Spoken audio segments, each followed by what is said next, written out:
हो काठ के कारजवा बेटी हो कैले बानी यही से बिसरवले बानी हो। आप सभी लोगों को इस चैनल पर हार्दिक अभिनंदन है। तो आज की क्लास में हम लोग एक टॉपिक है जिस टॉपिक का नाम है जनन, और जनन के विषय पर आज हम चर्चा करेंगे। जनन, जिसको इंग्लिश में हम रिप्रोडक्शन कहते हैं। अब सुनिएगा ध्यान से आप। सबसे पहला बात कि रिप्रोडक्शन होता क्या है ना। तो कहता है, 3-4 बार सुनिएगा, चौथा बार अपने आप याद हो जाएगा। जनन एक वैसी प्रक्रिया है जिसके द्वारा जीव अपने ही जैसे संतानों को जन्म देता है। जनन एक वैसी प्रक्रिया है जिसके द्वारा जीव अपने ही जैसे संतानों को जन्म देता है। उस प्रक्रिया को हम जनन कहते हैं। जिस प्रक्रिया के द्वारा कोई भी जीव अपने ही जैसे संतान को जन्म देगा, जैसे जी मनुष्य है, तब मनुष्य के बच्चा का जन्म देगा ना। बकरी है तब बकरी को ही जन्म देगी। गाय है, गाय को ही जन्म देगी। गाय के बच्चा अपने ही जैसे संतानों को जन्म देगी। गाय है, फिर या तो भैंस है, ये सब जीव अपने ही जैसे संतानों को जन्म देगा। उस प्रक्रिया को हम जनन कहते हैं। जीवों में जनन 2 प्रकार से देखा जाता है, एक लैंगिक जनन और दूसरा है जी अलैंगिक जनन।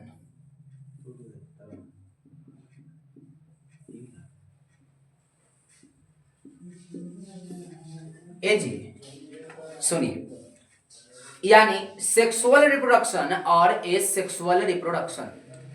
अब आप सुनिएगा, लैंगिक जनन का होता है। लैंगिक जनन एकदम 3-4 बार सुनिएगा, अपने आप चौथा बार क्लियर हो जाएगा, और फिर अपने आप उसको कमेंट में लिखकर बताइएगा। सुनिए, लैंगिक जनन यह एक जनन की वैसी विधि होती है जिसमें विपरीत लिंग भाग लेता है। विपरीत लिंग का मतलब नर है तो उसको जनन करने के लिए मादा चाहिए, और मादा है तो जनन की प्रक्रिया में भाग लेने के लिए नर चाहिए। जब दोनों रहेंगे तब ही जनन की प्रक्रिया होगा, तब ही संतान की उत्पत्ति होगी। अच्छा बताइए, अगर मान लिया जाए कि गाय है तो इसको जनन करने के लिए, अपने ही जैसे संतानों को जन्म देने के लिए इसको गाय का विपरीत लिंग चाहिए, है ना। जब ये दोनों भाग जनन की प्रक्रिया में भाग लेंगे तो संतान की उत्पत्ति होगी।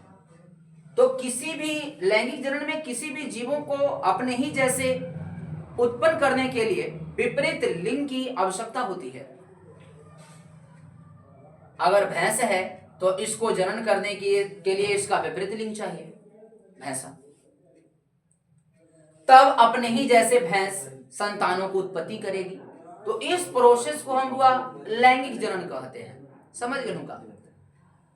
मनुष्य, गाय, कुत्ता, बकरी, हाथी, बिल्ली, ये सब में लैंगिक जनन की प्रक्रिया देखी जाती है। खैर हम डिटेल चलेंगे, लेकिन अभी परिभाषा पर बात हो गई। दूसरा है अलैंगिक जनन। सुनिएगा ध्यान से। कहता है, यह एक जनन की वैसी विधि है जिसमें एक लिंगी जीव भाग लेते हैं, या तो आप इसको दूसरा तरीका से बोल सकते हैं, यह एक जनन की वैसी विधि है जिसमें जीव जनन की प्रक्रिया में भाग लेकर करके आनुवांशिक एवं आकारकी रूप से अपने ही जैसे संतानों को उत्पन्न करते हैं। उस प्रोसेस को हम, उस प्रक्रिया को हम अलैंगिक जनन कहते हैं, जिसमें एक लिंगी जीव जनन की प्रक्रिया में भाग लेकर अपने ही जैसे संतान को उत्पन्न करेंगे। इसमें विपरीत लिंग लेगा, लेकिन उसमें एक लिंगी जीव भाग लेगा और अपने ही जैसे संतानों को पैदा करेगा, उत्पन्न करेगा। तो उस प्रक्रिया को हम अलैंगिक जनन बोलेंगे। और ध्यान में रखिएगा, अलैंगिक जनन से उत्पन्न जो संतान होता है वो एकदम अपने जनक के ज्यों का त्यों दिखता है, जनक के समान दिखता है।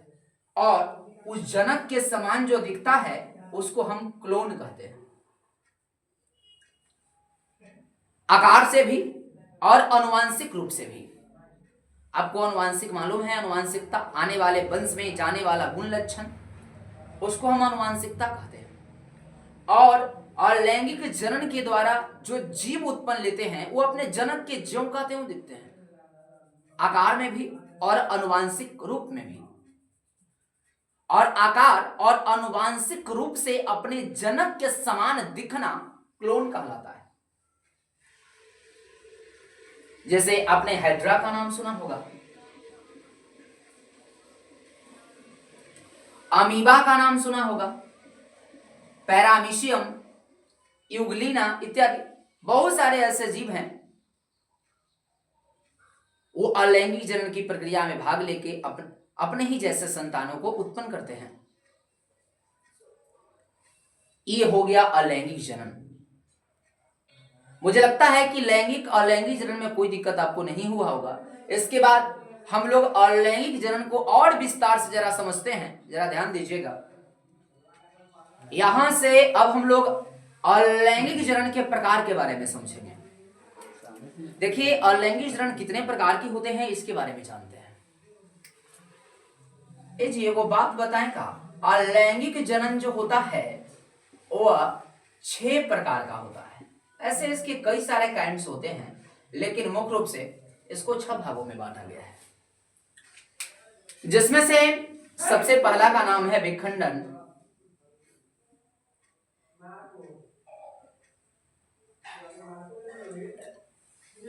दूसरा होता है खंडन। अब कई लोगों को लगता है कि विखंडन और खंडन एक ही होता है, जबकि दोनों में अंतर होता है। विखंडन अलग होता है, खंडन अलग होता है। इसको हम खंडन को अपखंडन के नाम से भी जानते हैं। अपखंडन, ध्यान जरा रखिएगा, खंडन को हम अपखंडन के नाम से भी जानते हैं। तीसरा होता है मुकुलन जनन। चौथा होता है कायिक प्रवर्धन।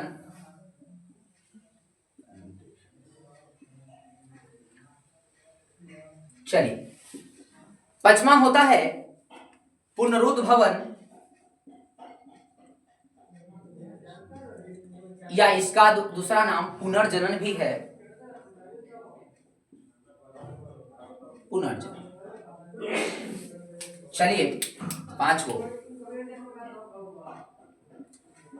छठा है बीजाणुजनन।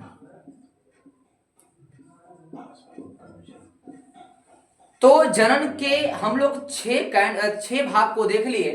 पहला बताइए विखंडन, दूसरा खंडन, तीसरा मुकुलन, चौथा कायिक प्रवर्धन, पांचवा पुनरुद्भवन, दूसरा नाम पुनर्जनन, और पांचवा है बीजाणुजनन, छठा है बीजाणुजनन। तो इस तरह से करके अलैंगिक जनन 6 प्रकार के होते हैं। चलिए हम बारीकी से विखंडन और खंडन को और तमाम ये सब अलैंगिक जनन के प्रकारों को समझते हैं। चलिए आप ध्यान से बातों को सुनिएगा। विखंडन और खंडन क्या होता है, सबसे पहले विखंडन के बारे में अपन बात करेंगे। विखंडन क्या होता है सुनिए।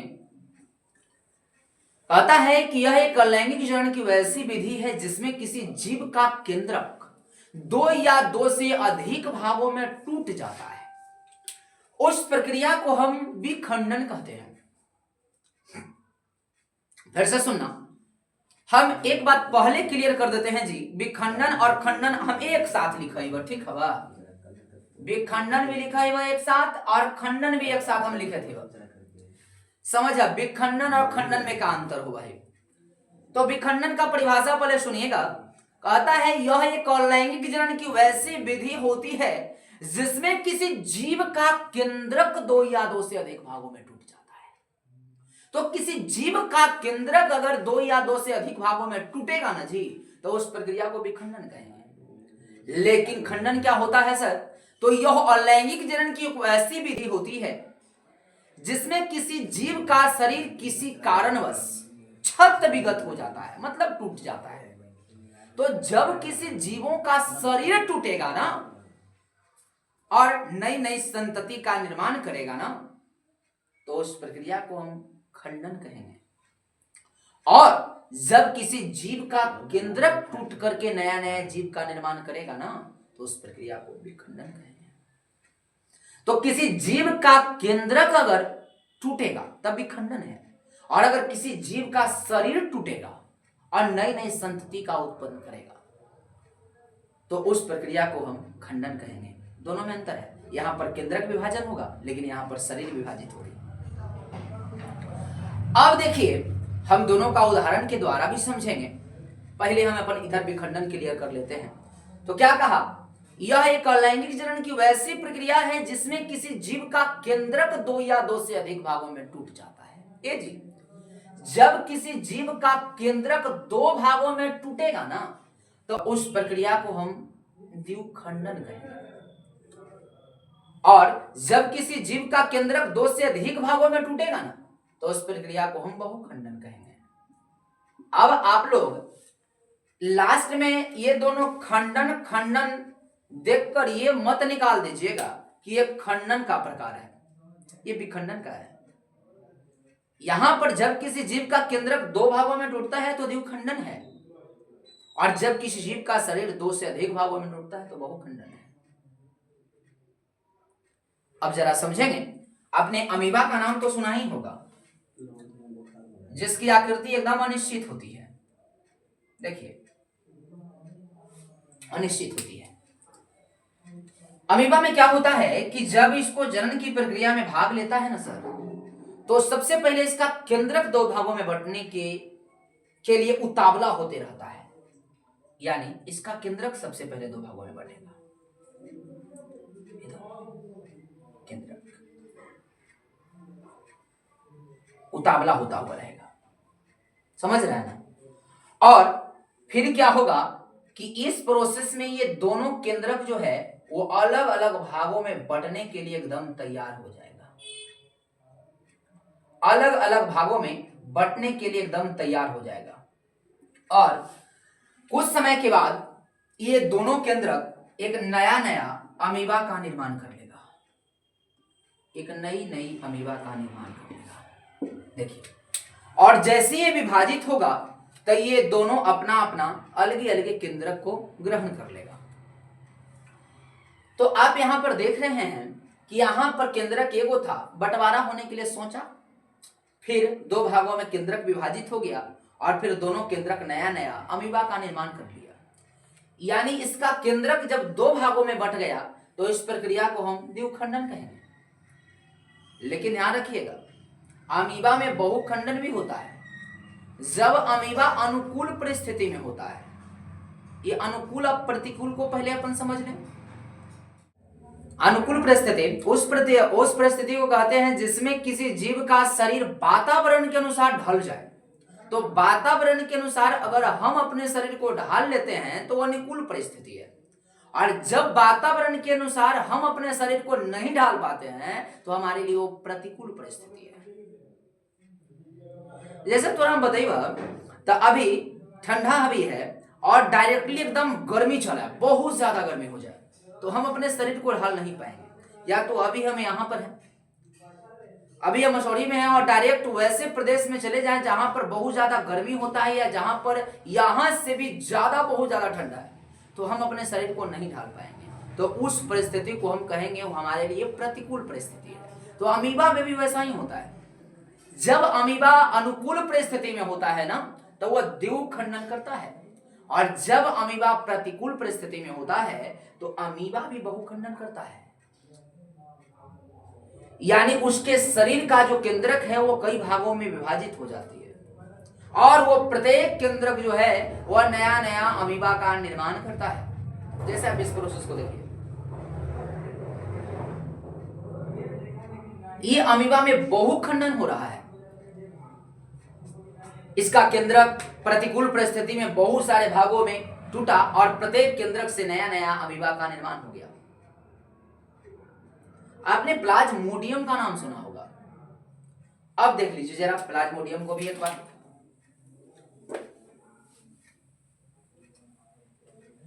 अब देखिए ये प्लाज्मोडियम, इसमें क्या होता है कि ये केंद्रक है, और जब ये जनन करना होता है तो इसका शरीर का जो केंद्रक है वह कई भागों में बंट जाता है जी। और ये प्रत्येक केंद्रक जो है वो नया नया प्लाज्मोडियम का निर्माण करेगा। तो यहां पर आप बताइए किसका केंद्रक एक भागों में टूटा है या दो भागों में टूटा है या दो से अधिक भागों में टूटा है? तो इसका केंद्रक दो से अधिक भागों में टूटा है, और जितना केंद्रक टूटा है उतना ही नया नया जीव का निर्माण हुआ है। तो इस प्रक्रिया को हम बहुखंडन कहेंगे। क्लियर? अब देखिए खंडन में, अब विखंडन की बात हो गया कि इसका केंद्रक अनेक भागों में, दो भागों में टूटेगा या दो से अधिक भागों में टूटेगा, तो उस प्रोसेस को हम, उस प्रक्रिया को हम विखंडन कहेंगे। लेकिन जरा आप खंडन को एक बार और समझिए, इसका शरीर टूटेगा तो उस प्रक्रिया को हम खंडन कहेंगे। ये आपको पहले भी बात हम समझाएंगे। आपने स्पाइरोगाइरा का नाम सुना होगा, एक शैवाल होता है। अब देखिए इसका शरीर कैसे भागों में टूटता है। स्पाइरोगाइरा, स्पाइरोगाइरा यह एक प्रकार का शैवाल है। और देखिए अब ध्यान से स्पाइरोगाइरा को, तो इसका संरचना कुछ इस तरीका से होता है।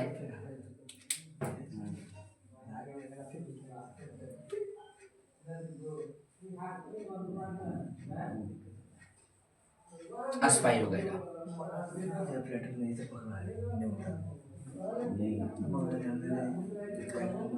अब देखिए स्पाइरोगाइरा जो होता है इसका शरीर देखिए क्या होता है कि अनेक भागों में, दो भागों में या दो से अधिक भागों में स्पाइरोगाइरा जो है इसका शरीर जो है वह किसी कारणवश अनेक भागों में टूट जाता है।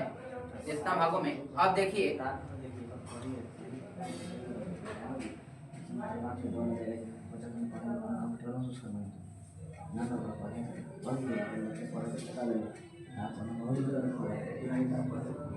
अब देखिए स्पाइरोगाइरा का, देखिए आप इसका शरीर देखिए दो भागों में टूटा, और ये दोनों जो इसका भाग है वह नया नया स्पाइरोगाइरा बनाएगा, नया नया स्पाइरोगाइरा बनाएगा।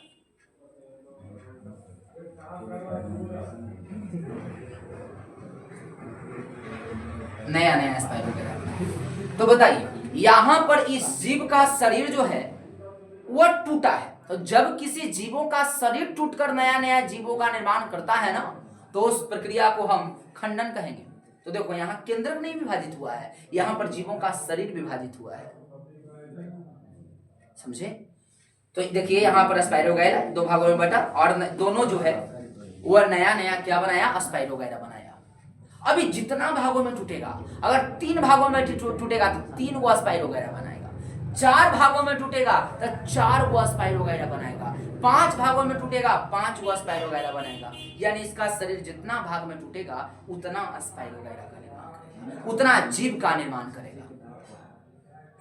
तो इस प्रोसेस को, इस प्रक्रिया को हम खंडन कहेंगे। मुझे लगता है कि यहां तक कोई दिक्कत नहीं हुआ होगा। इसके बाद हमने तीसरा भाग लिखा मुकुलन, जिसकी चर्चा हम अगले क्लास में करेंगे। तो आज के लिए इतना। उसके चटैया बेटी हो बिछवले बानी, तोहरो के बैठवले बानी ना।